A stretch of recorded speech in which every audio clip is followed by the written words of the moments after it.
بسم الله الرحمن الرحيم. الحمد لله رب العالمين، والصلاة والسلام على خير خلق الله محمد وعلى آله وأصحابه الكرام وتابعيهم بإحسان إلى يوم الدين. ربنا أرنا الحق حقا وارزقنا اتباعه، وأرنا الباطل باطلا وارزقنا اجتنابه. ربنا آتنا في الدنيا حسنة وفي الآخرة حسنة وقنا عذاب النار. بەڕێزان و خۆشەویستانم، لە زنجیرە وتاری ئەو دەوڵەتە ئیسلامی کە بەڕێوەیە بۆ ئومەتەکەی پێغەمبەری خوا صلی الله عليه وآله وسلم، مقتبس لەو فەرمایشتەی پێغەمبەری خوا صلی الله عليه وآله وسلم کە فەرمووی ئیمارەت لە ئومەتەکەی منە لەسەر منهاجی نبووەت ئەبێ، دواتر ئەبێتە خلافەت، دواتر ئەبێتە مولکی عەضوض و ئەبێتە مەلیکایەتی، دوای حکمێکی جەبار بەسەر مسلمانانە دێ، اینجا دواتر مسلمانان جارێکتر ئەگەڕێنەوە سەر منهاجی نبووەت. واتە ئومەتی ئیسلامی هەتا سەر بەم شکست خواردووە نابێ، سەر ئەکەوێتەوە هەڵەسێتەوە. بۆی تەخەیولی ئەو دەوڵەت و حەضارەیە بکەین کە ئێمە جارێکتر هەنگاوی بەرەو ئەنێن و مێشتی خۆمان فراوان کردبێ بۆ ئەو لایەنە. چەند وتارێک لە خزمەتە نابووین لە باسی ئەوەی کە جوندی مسلمان ئەبێت چۆن بێ و بازرگانی مسلمان ئەبێت چۆن بێ. ئەمڕۆ لە خزمەتانە باسێکی جیاواز لەم باسانە لە خزمەتی ئەبین. حەضارەتی ئیسلامی ئێمە وا تەسەور نەکەین تەنها لایەنی عەسکەرتاریەت و شەڕ و کوشتن و کوشتار و یعنی ئەگەر دیراسەیەکی سیرەی پێغەمبەری خوا بکرێ صلی الله عليه وآله وسلم، لە 23 ساڵی نبووەتە هەموو ئەو جەنگانەی کە ڕوویان داوە کە کۆیان ئەکەیتەوە ماوەکەیان مودەکەیان لە 36 ساعت تەجاوز ناکە. واتە هەموو ئەو جەنگ و جیهادانەی کراوە لە زمانی پێغەمبەری خوا صلی الله عليه وآله وسلم تەنها 36 ساعت لە جەنگا بوون. طبعا لەوە چێسا ئەمە مخەیلە نەکرێ بڵێ چۆن 36 ساعت. ئایا غەزوەی بەدر چەندێکی پێچوو تا تەواو بوو؟ خودیش جەنگەکان ئەڵێم، ئایا ئوحود چەندێکی پێچوو؟ ئایا خەندەق چەندێکی پێچوو؟ ئایا خەیبەر چەندێکی پێچوو؟ تەبوک چەندێکی پێچوو؟ هەمویان کە کۆ ئەەکەیتەوە مجەڕەدی ناو جەنگەکان پێش هاتە و دواتری جەنگەکان وانە باز ناکەم. وحید خانە فەرمێ کە یەکێکە لە زانەکانی هیندستان ئەفەرمێ دوای دیراسەیەکی قوڵ سێرم کرد تەنها 36 ساعت پێغەمبەری خوا صلی الله عليه وآله وسلم لە ناو جەنگا بووە لەم هەموو عمرە گەورەی نبووەتە. بۆیە لایەنی عیلم لە حەضارەتی ئیسلامیە زۆر گەورەیە و زۆر گرنگی پێدراوە و ثەقافەتێکی زۆر گەورە لە ئومەتی پێغەمبەری خوایە هەبووە صلی الله عليه وآله وسلم لە بواری زانستەوە. بیرکەنەوە کە پێغەمبەری خوامە صلی الله عليه وآله وسلم کە تەشریفی مبارەکی ئەچێتە ناو مەدینەوە، لەم کاتە لە ڕووی زانستی طبیەوە، زانستی پزیشکیەوە بزانین خەڵک ڕەئی و بۆچوونی چۆنە. طبعا جیهان دابەش بووە بەسەر چەند فکرێکە. فکرێکی زۆریان پیان وایە کە ئیغریقی و یۆنانیەکان و زۆری تریش پیان وایە کە جن تەئسیری لەسەر هەموو نەخۆشیەکان هەیە. وەکو ئێستا هەندێک کەس پێیابوون سەرە بێشێ هەر ئەڵێن جنە و قاچە بێشێ ئەڵێن جنە. ئەم فکرێکی ئیسلامی نە، فکرێکی ئیغریقیە. هەموو جۆرە نەخۆشیەکە یان و ئیشەکە ئیشی جنۆکەیە. فکرێکتر لەم لاوە یەهود و نەسارا ئەیانوت هەموو نەخۆشیێک غەزەبی خۆیە بەسەر ئینسانەکانەوە. لێگەڕان ئەم کەسە وردە و غەزەبەکە لەسەری لا ئەچێ پاک بووە خۆی چاکە بێتەوە. کاتێ پێغەمبەری خوا صلی الله عليه وسلم کە تەشریفە هێنێ چەند کارێکی زۆر گرنگ ئەکا لە ناو مەدینەیە. یعنی یەکێک لەو کارانەی کە زۆر کەم باس کراوە لە پەنای مزگەوتی پێغەمبەری خوا صلی الله عليه وسلم خەیمەیەکە بوو. خەیمەکە مەشهور بوو لە ناو مەدینە. ئافرەتێک سەرپەرشتی ئەم خەیمەیە کرد، پیانەوت خەیمەت و ڕوفەیدە. ڕوفەیدە ناوی ئافرەتەکەیە. ئەم ئافرەتە طەبیبەیەکی زۆر گەورە بوو، ئافرەتێکی زۆر گەورە بوو لە ڕووی طب و طەبابەت. حتا ئەگەر لە ڕیوایەتەکەی معاذی کوڕی سعدی کوڕی معاذە سەیرەکەی کە کاتێ بریندار ئەبێ پێغەمبەری خوا صلی الله عليه وسلم لە دوای جەنگ ئەفەرمێ بیبەن بۆ خەیمەکەی ڕوفەیدە، بیبەن لێ بەشکم عیلاجی هەبێ لەلای ئەو. لە ناو خەیمەکەی ڕوفەیدەیە وەفاتی کرد. بۆیە بەشێک لە سیرەی ئێمە و فقهی ئێمە و دینی ئێمە بریتێ لە گرنگیدان بە طب و بەشی پزیشکی و کاری پزیشکی کە زۆر گەورەیە، ئەم بەشە فەرامۆشە لای ئێمە. سیرەکەی لەناو ئەم جەنجاڵی ژیانە لەو کاتە پێغەمبەری خوا صلی الله عليه وسلم چۆن گرنگی بە ڕۆحی ئەصحاب ئەدا گرنگی بە جەستەیان ئەدا. خۆ ئەم دینەی ئێمە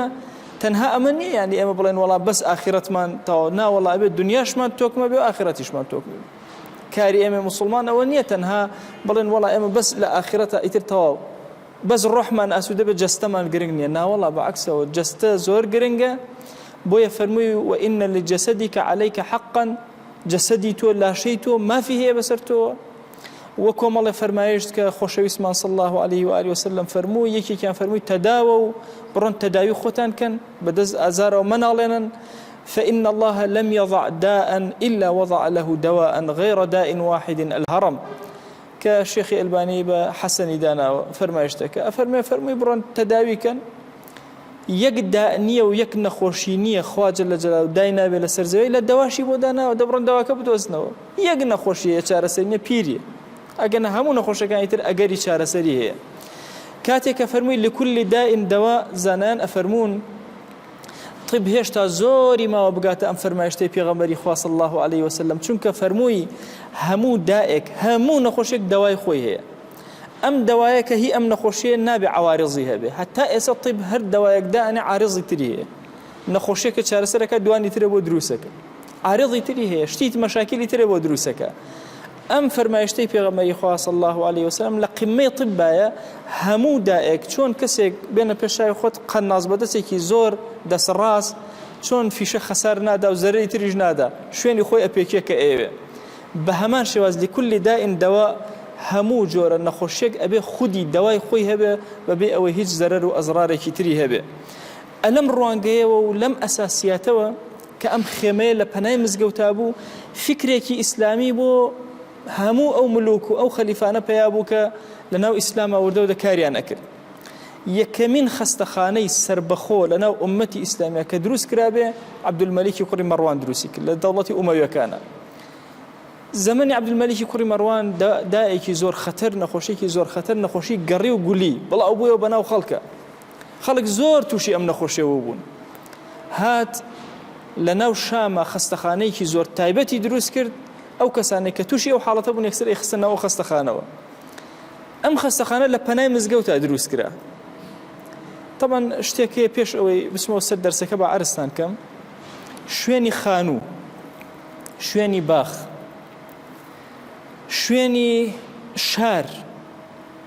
پێویستە بە دیراسە بکرێ. ئێستا ئێمە لە خۆمانەوە مەسەلەن ئەچین لە شوێنەکە ئەمانەیە وەڵا باخێ دروستکەن یا خانوویە بکەین، بەڵام ئەمە فەلسەفەیەکی ئیسلامی نییە. ئەگەر ئێوە تۆزێک دیقەت بدەن هەر لەم مەنتیقەی هەورامانەی خۆمانە دیقەت بدەن شێخەکان مەسەن لەکوێ شوێنیان دروست کردووە بۆ خۆیان، لە تەواوی کوردستانە سیرکەن. ئەو شوێنە شوێنی ژیانە کە ئەوان تیا دانیشتون، چونکە عیلمێکی زۆر تایبەت هەبووە بەهۆی ئەستێرەناسیەوە تەحدیدی ئەو شوێنە کراوە کە کوێ بۆ ژیان ئەژ. و هەموو شوێنی خەستەخانە و مزگەوت بە درێژایی مێژووی ئیسلامی ئەم زەمانەی ئەخیر نەبێ کە نازانین چی بکەین شپرزین، ئللا زانراوە لەکوێ بەردی بناغی ئەو شتە دابنرێ، لە خۆدا نەداوە. جاری وایە ئێستا ئێمە زانکۆ لە شوێنێکە دروستەکرێ هەر کەڵکی ژیانی تیان نییە، هەر تەڵەبە مێشکی تەواو نییە لەو شوێنە، ماڵ جاری وایە لە شوێنێکە دروستەکەی هەر نازانی خۆشە چی ئەکەیتایە. لەبەرەوە زۆر گرنگە تەحدیدی شوێن، زۆر گرنگە. دیقەت بدە چۆن خەستەخانەکە دروست کرا لە زمانی عەبدولمەلیکی کوڕی مەڕوانە. حیوانێکیان هێنا کردیان بە 4 پارچە، هەر پارچەیان 4 شوێنیان دیاری کرده بوو کە ئەو 4 شوێنە دابنێن بۆی بیکەنە شوێنی خەستەخانەکە. پیان ئەوت بیمارستان لەو کات. بیمارستان طبعا وشەیەکی فارسیە و معربە کراوەتە عەرەبی. هاتن ئەم 4 پارچە حیوانەیان دانا و دیقەتیان ئەدا و سێریان ئەکرد بزانن کامیان درەنگتر خراپە بێ، کامیان درەنگتر بۆگەنەکە، کامیان درەنگتر کرم تێئەدا، بە وردی دراسەیان ئەکرد. دواتر بۆیان دەرکەوت کە ئەم شوێن و قەراخی مزگەوتە زۆر زۆر گرنگە. بڕیاریاندا لە کەناری ئەو مزگەوتە ئەو شوێنە دروستکەن و عیلاجی ئەو کەسانەکەن کە گول و گەڕ. دواتر وردە تەتەوری کرد. مستشفیات و بیمارستانەکان لە دەوڵەتی ئیسلامیە زۆر بە گەورەی کاری لەسەر کرا. لەناو قورتوبا 50 خەستەخانەی زۆر گەورە هەبوو. هەموو ئەوروپا هاتن ناو قورتوبا، هاتن لەوێ محاوەیان ئەکرد خوای گەورە لێەوە شیفایەکیان بە قسمەتکە. لە هەموو ئەوروپایە لەو کاتە یەک مستەشفا نییە بەڵام دوو جۆر مستەشفە لە ناو دەوڵەتی ئیسلامیە هەیە مستەشفایەکی ثابت ئەبەو شێوازە مستەشفایەکی تر کە متەنەقیل ئەجوڵا چل وشتر پێکەوە باریان هەڵەگرت هیچ گوندێک و شوێنێک نەبووە لە جیهانی ئیسلامیە دکتۆرە مسلمانەکانی پێ نەگەن نەچنە ئەوێ طبعا ئەم خەستەخانە متەنەقیلە کاری خەڵکی زۆر ئاسان کردبوو زۆرێک لە نەخۆشەکان کاتێک کە توانایان نەبووە بچونایەتە خەستەخانە کاتێکیان ئەزانی بیمارستانی با بڵێن متەنەقیل ئەهاتە شوێنەکەیان و هەمویان عیلاجە کرد شێوازی داخڵبوون لە خەستەخانەکانە چۆن و بە چ شێوازێک بۆ ئیبن جوبەیر لە ڕەحلەکەی خۆیان بە درێژی باسی کردووە بە تایبەتی خەستەخانەکانی بەغدا کە زۆر سەرنجی ڕاکێشاوە ئەڵێ لەو کاتە زۆر سیر بوو بەلامەوە کە کەسێک بریندار ببوایە طیب هوەها بوو لە هەموو شوێنێک ئەم کەسیان ئەدوریەوە بە تایبەتی ئەگەر داخلی بووایە باڵتنی بوو ئەیان دووریەوە دەرەوەی چاکە بووە دوایی هەم هەڵیان ئەدڕێەوە و تەلەکانیان دەرەهێنا کە پێیان دووری بوو یەکەمین کەس ڕازی هات دوو ئیبداعی زۆر گەورەی کرد طبعا ڕازی طبیبێکی زۆر گەورە ئەو بەکری ڕازی طبعا ڕازی مفەسیرمان هەیە ئەوە ڕازی مفەسیر نییە ئەو بەکری ڕازی طبیبێکی گەورە و فەیلسوفێکی گەورەیە ئەو بەکری ڕازی خاوەنی کتێبی ئەلحاوی هات دوو فکرەی زۆر گەورەی دانا یەکەم بەنجی دانا بۆ نەخۆشەکان بەنجی جوزئی هەندێک مەواد هەبوو ئەی گوێی کردە سەر ئەو شوێنە ئیتر ئەی دووریەوە کابرا هەستی پێ نەئەکرد بەوەی کە با بڵێن تەقەڵکاری لەسەری ئەکرێ هەندێکیشی نە لە ڕێی ئیسفەنجێکەوە ئەوێت بۆنیکە هەندێکشی ئەخستە ناو دەمی نەخۆشەکە بێ ئاگا ئەبوو دواتریش هەندێک خلی ئەهێنا هەندێک سرکەی ئەهێنا ئەیدا لە لوتی نەخۆشەکە ئاهاتەوە بە هۆشی خۆیە ئیبن جوبەیر ئەڵێ هەم مەسەلەی بەنج زۆر سەرنجی ڕاکێشام کە لە هیچ شوێنێکی دنیا نەبوو لە بەغدایە هەبوو هەم مەسئلەی دوورینەوەی نەخۆشیەکان ئەڵێ لە مەعیدەی ئاژەڵەکان جۆرێک تەلی دروست کردبوو هەموو نەخۆشەکانی پێ ئەدووریەوە دوایی جاری تر پێویستی نەکرد بۆی هەڵی دڕێتەوە خۆی ئەبووە بە گۆشت لەناوە کە ئەم فکرەیە کە من جار لە ئومەتی ئیسلامیەوە سەرچاوە ئەگرێ ئەڵێ چۆن داخڵ ئەبووی لەناو خەستەخانەی موسڵمانانە ئەڵێ هەر کەسێک کە ئەهات ئەڵێ خەستەخانەکە زۆر گەورە بوو واتە زانی شارێکی تەواو سەر بەخۆیە دیجلە بەشێکی بەناو ئەم خەستەخانەیە ئەڕۆژ ئاموشوێ کرد بەشێکیان لێ جیا کردو بەناو ئەم خەستەخانە ئەڕۆژ ئەفەرمێ کۆمەڵە کۆشکی زۆر گەورەی تیا بوو و کۆشکێکی زۆر گەورەش لە ناوەڕاستە بوو لە هەمویان بەرزتر ئەڵێ سەرنجمدا هیچ جۆرە گیا و دارێک نییە لە هەموو وڵاتانە کە گەڕاوم بینی بێتم لەو خەستەخانەیە بینیم چونکە هەمووی بۆ عیلاج بەکارهات بەشی سەیدەلە تەنها کاریان ئەوە بۆ خزمەتی ئەم دار و درەخت و گیایان ئەکرد و وشکیان ئەکرد و ئاوەکانیان ئەگرت و ئەیان کردە سەیدەلە و بەکاریان ئەهێنا بۆ نەخۆشەکانیان ئەڵێ کاتێک کە نەخۆش داخڵە بوو جلەکانی لێوەر ئەگیرا لە سندوقی خەزێنە دائەنرا هەموو نەخۆشی ئەوەیە بە سرکە خۆی بشۆردایە اینجا بۆی هەبوو داخڵ ببێ و هەمووی دانەیشیان جلێکی زۆر تایبەتی ئەدرایە و قەرەوێڵە و شوێنی تایبەتی خۆشی بۆ دیاری کراوە ئەبووە تەنها لەو شوێنابێ ئەڵێ وردە لەم شوێنە ئەماوە تاوەکو سیحەتی تەواو باشە بوو اینجا ئەچوە ناو قاعی نەخۆشەکانەوە واتە شوێنێکی زۆر تایبەتی مختصی ئەدرایە و خواردنی ئەو کاتە خواردنی هەموو نەخۆشە لە نەخۆشێکی تر جیاواز بوو ئەطیبای ئەو زمانە طبعا لاشەی ئینسان تەوزیع کراوە طبعا ئێستا ئێمە هەمومان مەسەلەن ئەگەر هەموو کەسێک سەری بێشی هەر ئەڵێن پاراستۆڵ مەسەلەن ئەوە کورت هەموو ئەیزانێ تەسەور کە لە چوار نەخۆشە کە یەنە بەردەست هەر یەکیان میزاجی جسمی جۆرێک لە عیلاجی بۆ ئەبێ وەکو ابن سینا بە تەفسیل باسی کردووە ئەم چوار جۆرە لە مرۆڤەکان نابێ خودی عیلاجیان بۆ بەکار مەسەلەن کەسی وا هەیە لاشەی ناریە حەراریە نابێ هەنگوین خۆشیفایە نابێ هەنگوینی بدەیت ئەی کوژێ نابێ هەنگوین لەو کەسە قەدەغەیە و مەنع ئەمە بە چیە مەسەلەن بزانین ئەم کەسە حەراریە ئەم کەسە توڕابیە ئەم کەسە مائیە ئەم کەسە هەواییە بۆ شێوازەی ابن سینا تەوزیعی کردووە طبعا ئەمە یەکێکە لەو عیلمە مەفقودانەی هەتا ئێستا جیهان نازانێت چییە نازانێت چۆن تەحدیدی ئەم عیلاجە بکە کە لەو زەمانە تەحدید ئەکرا وەکو خۆی ئەیدرێت هەموو نەخۆشێک ئەفەرمێ خواردنەکەی جیاواز بوو لە نەخۆشێکی تر و عیلاجەکەی لەناو ئەو خواردنا بوو کە ئەیدرێت هەر جۆرە عیلاجێ بۆ نەخۆشەکەی ئەو فائیدەی هەبووە ئەو جۆرەی ئەدرێت ئەڵێ کاتێک کە ئەم نەخۆشە وردە تەواو سیحەتی باشە بوو ئەفەرمێ لە سێ بەش پێکات و بەشێک پیاوان بوو بەشی ئافرەتان و بەشێک شێتەکان بوو بەشی نەفسی بوو ئەڵێ هەندێک لە نەخۆشەکان کە عیلاجەکران ئەچوونە بەشی نەفسی لە بەشی نەفسی عیلاجێکی تری طبیعی دەرونیان ئەکرا بۆی دەرونیان زۆر هادئ بێ ئەڵێ ئەوەی کە سەیر و بەلامەوە هەموو نەخۆشێک کە لێرە ئەهاتە دەرەوە یەکەم خواردنێکی زۆر باشی ئەدرایە ئەڵێ هەندێک لە نەخۆشەکان دکتۆر بۆی تەحدید دەکرد ئیلا ئەبێ مریشکێ بخۆ ئەڵێ هەندێک لە نەخۆشەکان ئەوێ مریشک ناخوێن ئەوت ئیلا نەخۆشەکەی تۆ وایە پێش ئەوەی مریشک بخۆی ئەگەر ئەو مریشکە نەخۆی نابێت لەم خەستەخانە بچیتە دەرەوە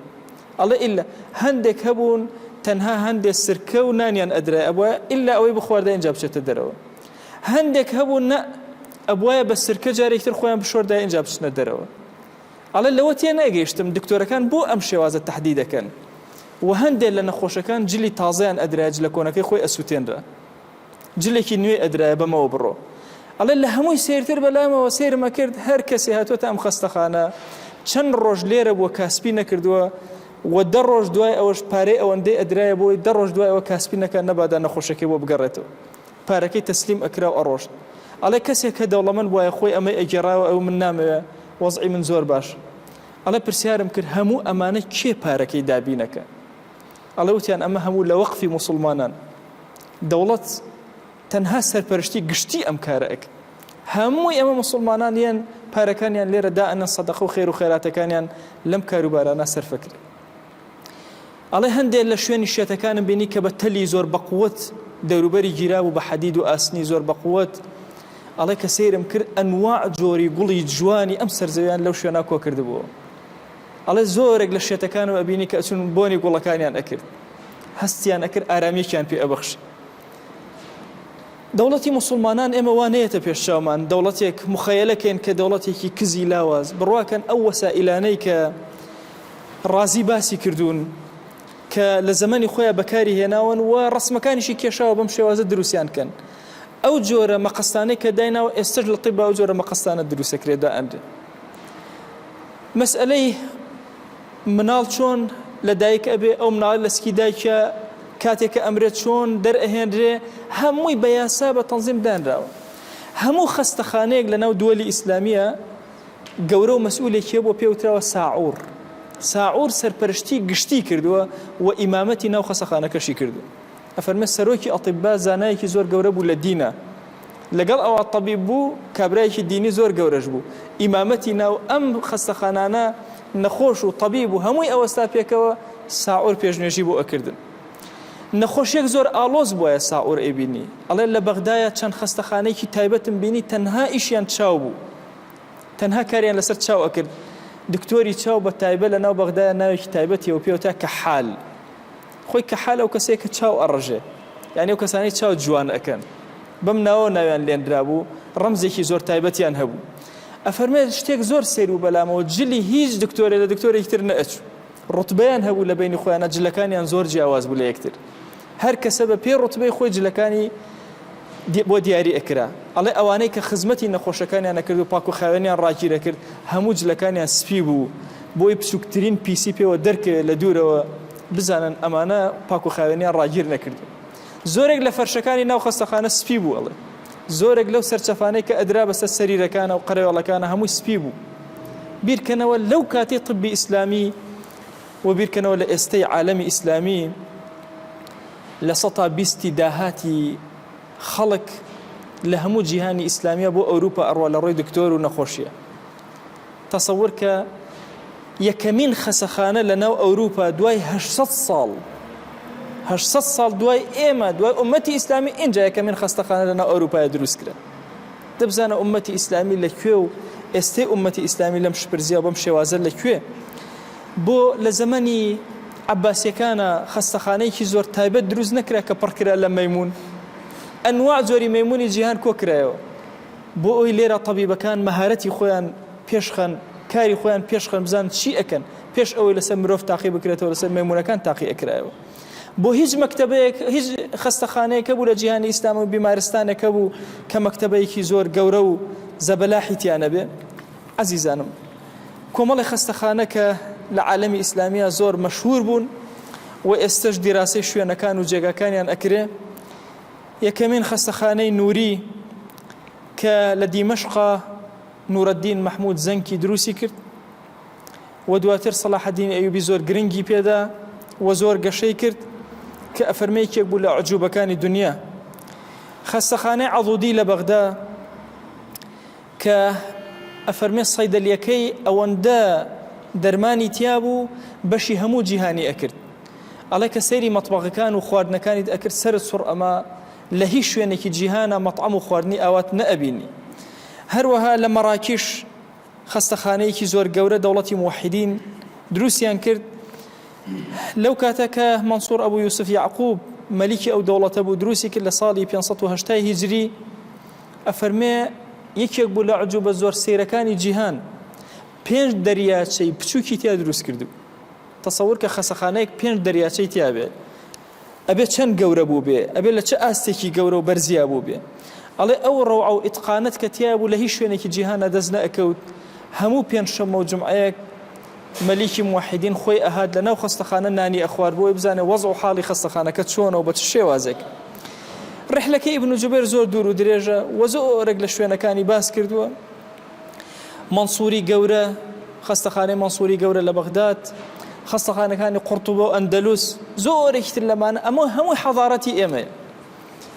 بێنە پێش چاوی خۆت ئەگەر ئێمە دەوڵەتی موسڵمانان بینەوە سەرکایە خۆ دەوڵەتێکی دواکەوتو نین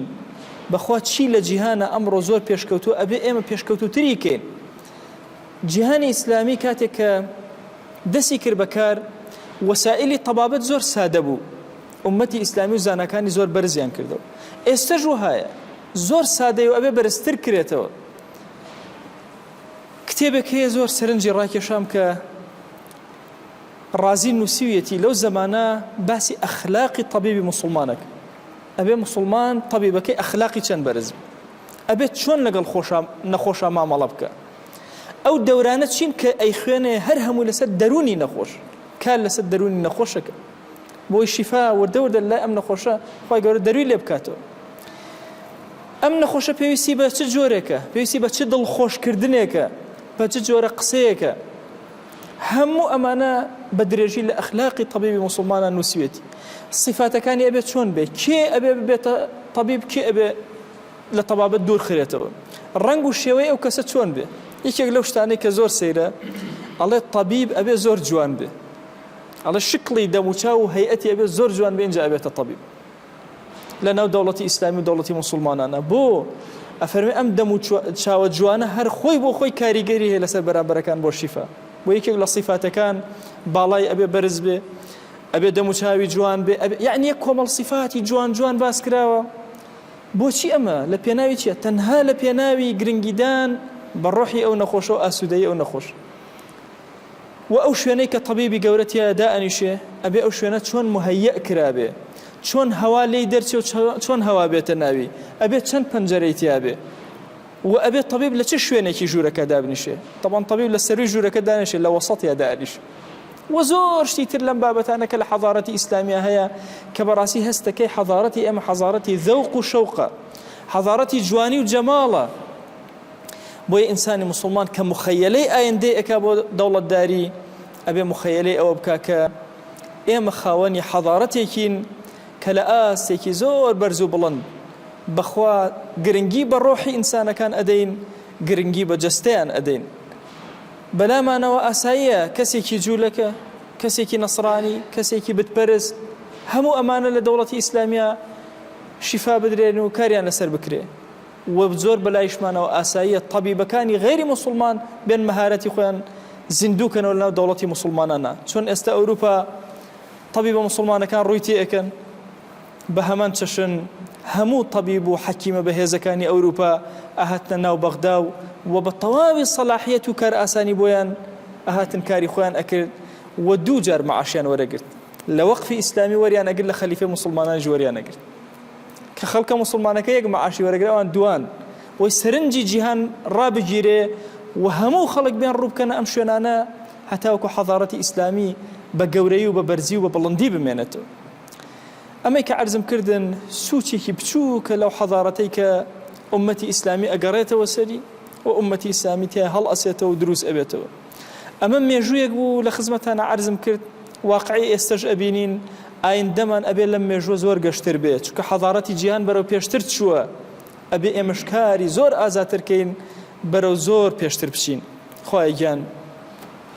داوات لي أكين بناوي جوانت بصفتي برز باسم عظمت رحمته بزي ومهرباني خود بسرمانا ببارنا يا ربي خويا داوات لي أكين عفو عافيتي خود بسرمانا ببارنا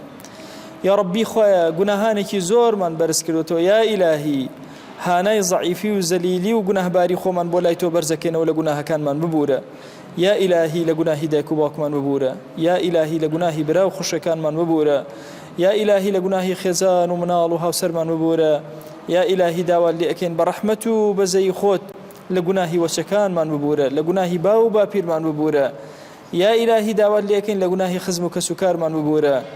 یا ئیلاهی داوات لێ ئەکەین بە ڕەحمەت و بەزەی خۆت لە گوناهی مامۆسا و قوتابیمان ببوورە هەر کەس مافێکی بەسەرمانەوە یا ئیلاهی لە گوناهی ببوورە لە ئومەتی پێغەمبەری خوا صلی الله عليه وآله وسلم ببوورە یا ئیلاهی داوات لێ ئەکەین بە ناوی جوانت بەصیفەتی بەرزە بە ئیسمی عەظەمت کەڕەم و ڕەحمەتی خۆت بەسەرمانە ببارێنە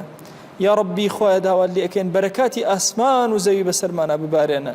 خوایە تۆ خۆت ئەزانی ئێمە زۆر فەقیر و محتاج و تۆ زۆر دەوڵەمەند و بەدەسەڵات یا ئیلاهی هانای فەقیری و محتاجی خۆمان بۆ لای تۆ بەرزەکەینەوە هەموو ئەوەی کە ئەمانەیە پێمان عەتاکە یا ئەکرەم الئەکرەمین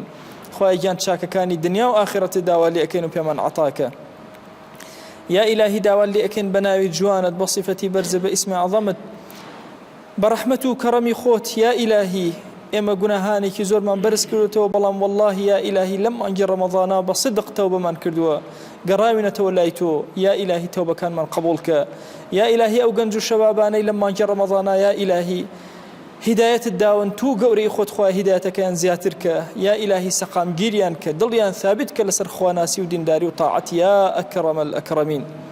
یا ربی خوایە داوات لێ ئەکەین بە ناوی جوانت بەصیفەتی بەرزە بە ئیسمی عەظەمت بە کەڕەمی خۆت خوایە ئەومان قەرزارە قەری سەرشانی سووکە ئەومان نەخۆشە شیفای بۆ بنێرە خوایە ئەومان کەم ڕزق ڕزقی حەڵاڵی زیادکە ئەومان بێ حاڵ و ماڵە ماڵداریکە ئەومان بێ مناڵە مناڵی پێ عەتاکە ئەومان بە مناڵە مناڵی ساڵحکە پەروەردگارە ئەومان گەوزاوی گوناهە ڕزگاریکە یا ئیلاهی داوات لێ ئەکەین بە کەڕەمی خۆت گۆڕەکانمان ئارامکە دڵمان ئارامکە ماڵمان ئارامکە وڵات و نیشتیمانمان ئارامکە ئومەتی پێغەمبەری خوا صلی الله عليه وآله وسلم ئارامکە یا ئیلاهی داوات لێ ئەکەین بە ناوی جوانت بەصیفەتی بەرزە بە ئیسمی عەظەمت بە کەڕەمی خۆت یا ئیلاهی ڕەحمەت و کەڕەمی خۆت بەسەرمانە ببارێنە یا ئیلاهی تۆ خۆت ئەزانی بەخوا خوایان بە دڵێکی غافڵەوە نوێژەکەین یا ئیلاهی بە دڵێکی غافڵەوە بە ڕۆژوو ئەبین خوایە خۆت ئەزانی و شاهیدی بەسەرمانەوە یا ئیلاهی زۆر کات ئاگامان لە دنیامانەوە ئاگامان لە دینمان نییە بەڵام بەخوا پەروەردگارە قەد عسیانێکی تۆمان نەکردو بە کافرێتی بە تۆ یا ئیلاهی بەخوا ئیلاهی ئیمانمان بە تۆ هەیە یەقینمان بە وجودی تۆ هەیە یەقینمان بە محاسبە و مکاتبەی تۆ هەیە دەیا ئیلاهی بەم زیلەت و زەلیلیەوە هانامان بە گەورەی تۆ هێناوە ڕەحمەت و بەزەی بەسەرمانە ببارێنە یا ئیلاهی عەفو و عافیەت بەسەرمانە ببارێنە یا ئیلاهی بە ئومەتی پێغەمبەری خوا صلی الله عليه وسلم حسابمان کە بە شوێن کەوتەی ئەو قبوڵمان کە لەژێر سێبەری ئاڵای ئەوە حەشرمان کە یا ئیلاهی لێت ئەڵێنەوە سڵاوی ئێمە بگەێنە پێغەمبەری خوا صلی الله عليه وسلم یەک ناومان لە خزمەتیا بێنە یا ئەکرەم الئەکرەمین یا ئیلاهی بەخوا بەدڵ ئێمە محەممەد المستەفامان صلی الله عليه وسلم خۆشەوێ ئیلاهی بمان گێڕە لەو عەبدانەی لێرە لە خەوا بە خزمەتی خۆشەویست ئەگەن خوای بمان گێڕە لەو عەبدانەی لە ئاخرەتا بە سەری بەرزەوە بەرامبەر بە پێغەمبەری خوا صلی الله عليه وآله وسلم ڕائەوەستن و دەموچاویان گەشت ئەبێتەوە بینینی ئەو یا ئیلاهی لێت ئەپاڕێنەوە لێت ئەلاڵێنەوە بەهشتی بەرینمان شادکە خوایە تۆ خۆت ئەزانی ئەم میلەتەی ئێمە و ئەم ئومەتەی پێغەمبەری خوا صلی الله عليه وسلم کافران لە هەموو لایەکە و پەلاماری ئەدەن زەلیلیان کردوین یا ئیلاهی داوات لێ ئەکەین بە گەورەی خۆت بمان گێڕە لەو عەبدانەی کە ئەبینە بەردێکی بناغە بۆ هەستانەوەی ئەم ئومەتە یا رب العالمین خوایە داوات لێ ئەکەین بە ڕەحمەت و کەڕەمی خۆت بە بەزەی خۆت خوایە گیان ڕۆژانی هەستانەوەی ئەم ئومەتە بە چاوەکانی خۆمان ببینین یا ئەکرەم الئەکرەمین یا ربی خوایە گیان وحدت لە نێوانمانە بەهێزکە علم و زانست لە بینمانە زیادکە خوایە داوات لێ ئەکەین علممان زیادکە یا ربی خوایە علمی طەبیبەکان و خەڵکە موسڵمانەکە لە کاری طبیا خوایە زیاتر بکە یا ربی خوایە دەست ڕەنگینتریان کە یا ربی خوایە داوات لێ ئەکەین بە ڕەحمەت و بەزەی خۆت بە کەڕەمی خۆت خوایە هەر هەمومان ئاوا لە ساحەی مەحشەرە هەر هەمومان لەژێر سێبەری ئاڵای پێغەمبەریانە و لەژێر سێبەری عەرشی خۆتە خوایە کۆکەرەوە یا رب العالمین خوایە هەر هەمومان لە بەهەشتا بە دیداری خۆت شادکە یا ئیلاهی مسلمانانێکی زۆر هانای دوعا بۆ ئێمە ئەهێنن یا ئیلاهی خەفایای ئێمە نازانن بە زاهیری ئێمە سیر ئەکەن یا ئیلاهی بەخوا ئێمە هیچمان لەدەست نایە تەنها نزولەی ئەوانە بۆ تۆ بەرزەکەینەوە یا ئیلاهی داوات لێ ئەەکەین بە گەورەی خۆت هەرچی ئەیانەوە پێیان عەتاک یا ئیلاهی نەخۆشن شیفایان بدە کەم ڕزقن ڕزقی حەڵاڵیان زیادکە گرفتیان هەیە بۆیان چارەسەرکە ئیلاهی داوات لێ ئەەکەین هەر ماڵی گرفتی تیای ئارامی کە خوایە ئارامی بەسەر ماڵەکانە ببارێنە خوایە ئارامی بەسەر ماڵەکانە ببارێنە یا ئیلاهی ئەم عەبدانە هاتوونەتە ماڵەکەی تۆ بەخوا پەروەردگارە دەستی دوعا بەرز ناکەنەوە بۆ تۆ نەبێ ئیلاهی تۆ خۆش شاهیدی ئەمانە ڕکوع نابن تەنها بۆ تۆ نەبێ یا ئیلاهی تۆ خۆش شاهیدی بەخوا ئەمانە سەری بەرزیان نەوی ناکەن تەنها لە سوجدا و لە بەردەم تۆیان نەبێ ديا إلهي سرفرازي أم دنيا أو دنيا أنك يا أكرم الأكرمين آمين آمين والحمد لله رب العالمين وصلى الله على سيدنا محمد وعلى آله وصحبه وسلم تسليما كثيرا أبدا إلى يوم الدين خواهي قول لقناه من الشيء وجبوري وخالي من قبلك